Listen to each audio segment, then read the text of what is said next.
Okay, so this is why you're not getting hired as a concept artist. I've taught a lot of students throughout my career. I've done talks and mentor a lot of students, and this is one of those questions that always gets asked. And I just want to bring up a point that is very important, and I will give you 10 reasons why you're not getting hired, and we'll go through these very fast just so we can go through that point. But the first one is they never got to your application. Our directors or people that work in the hiring HR sort of system, they get hundreds if not thousands of applications, and sometimes they get lost or they never get to yours. Number two, they miss your application in the middle of hundreds of others, right? So that's another reason, because of the quantity. It's just the math is just not there to your advantage. Number three is they found someone that fits their needs before they got to you.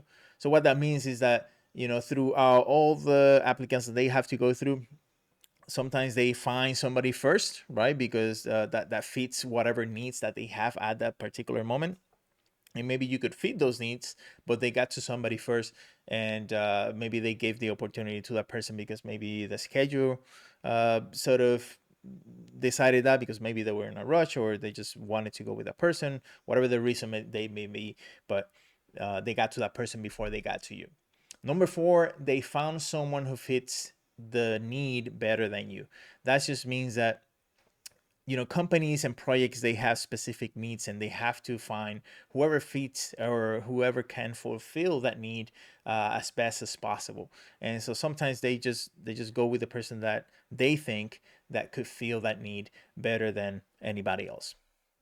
Number five, your work is not what they need for the project. Now, this is a little bit on your fault, because if you're applying for a particular company or a specific position, you should do your research in order to understand their needs, and your portfolio should reflect that. And so a lot of times they simply they just you just don't know, and you don't fulfill that need, so they will go with another person that will actually fulfill that. Number six is your work is not good enough for the project. That means quality of work. And so a lot of times we think that we have the quality, but sometimes the project itself requires something else, or you're just simply not good enough for whatever they need for that particular project, and so you're just simply not good enough. Number seven is schedule changes, and so do projects. And so sometimes in the middle of interviews or in the middle of applications, something happens with the project, with the schedule or finances or whatever the case may be, that they have to shift the uh, sort of the things that they need for the project, and that could affect the number of people that they're going to hire, or if they need to stop hiring for a few months or a year or something. It's just something that happens in projects naturally. Number eight, they got a word of mouth recommendation from a peer. So a lot of times, all these companies, they have employees within the company that know other artists that they have worked with before, that put in the word for the friend or that person. And is in the perspective of the company, it's a lot better to get a recommendation like that, because they can trust that person. It's not somebody that they don't know. And so if I have a good employee that recommends me something, I have a trust in that employee that they're going to recommend somebody good.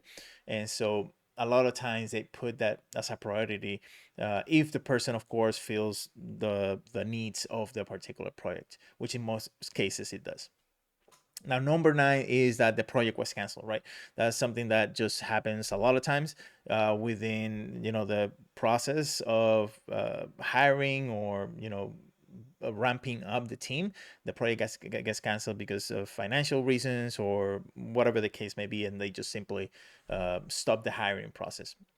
And lastly, position got filled by someone internally. So a lot of times they have already employees that take over onto that role, and they move over, and so they vacant the existing current role that they have in order to fulfill this new role, like so maybe like a promotion, or somebody from junior to a regular concept artist, or to an art director.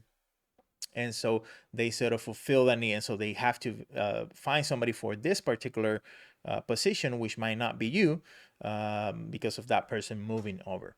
Now, I wanted to share these 10 reasons because these are, these are reasons that happens all the time, and a lot of times when we apply, to companies, that we don't get any reasons at all.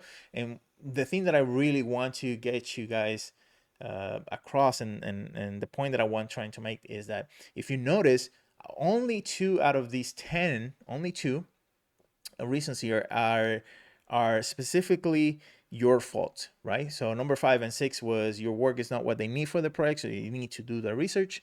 And number 6 is your work is not good enough for the project, you just need to get better. The other 8 are things that are not under your control.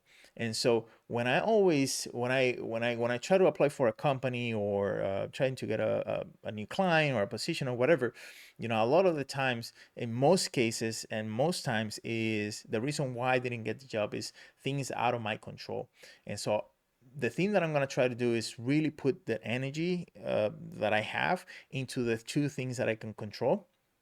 And I really, because I cannot really do anything about the other things, right? And so I'm gonna really want to concentrate in doing my research correctly, into having a really good quality portfolio, because those are the things that I can control. Everything else, unfortunately, are things that I cannot do anything about it.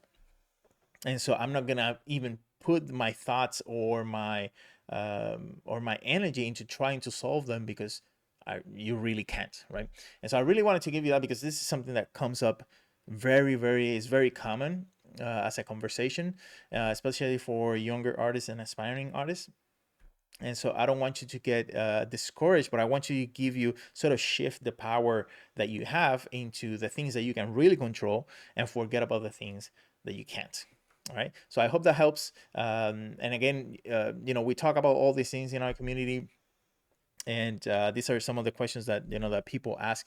But I hope that this gives you a little bit of a new perspective about how to handle rejection, right? And how to tackle and go forward with your applications and applying for jobs.